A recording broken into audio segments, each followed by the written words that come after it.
Ngayong panahon ng kabi-kabilang reunion at party, ipinapanukala na mas higpitan ang batas na nagpaparusa sa mga mahuhuling nagmamaneho ng nakainom kahit tipsy lang. May report si Tina Panganiban Perez. Ayon sa World Health Organization, road traffic crash ang pangunahing dahilan ng pagkamatay ng mga 15 hanggang 29 years old.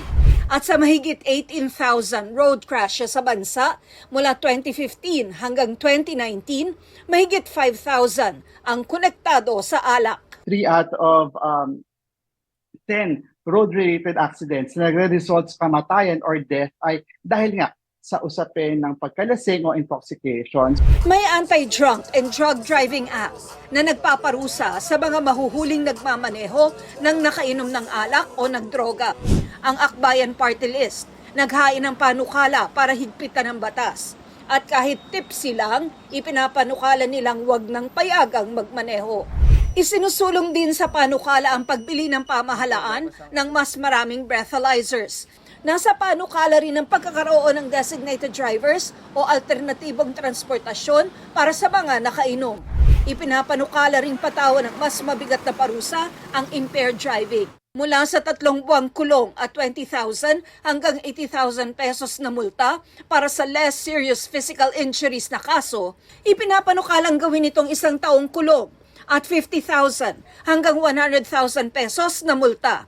Pwede ring umabot ang parusa sa mas mahabang pagkakakulong at hanggang 1 million pesos na multa, depende sa bigat ng kaso. Posible ring tanggalan ng lisensya ang driver habang buhay. Si Dennis, di niya tunay na pangalan, aminadong ilang beses nang sumemplang dahil sa pagmumotor ng lasing. Pero imbis na paglalasing ang itigil, ang itinigil niya ay ang pagmumotor. Pabor daw si Dennis sa panukala. Okay ako doon dahil para matanggal yung mga ganyan driver na katulad ko, matitigil ako doon. Titigil ka Oo. mas mabigat. Kasi ngayon, kahit na nakainom ako, nakukommute na ako. Nakabinbin pa sa komite sa Senado ang katulad na panukalang amyendahan ng RA 10586 na naglalayo namang magpatupad ng mas mahigpit na parusa laban sa mga lumalabag dito. Tina Panganiban Perez, nagbabalita para sa GMA Integrated News.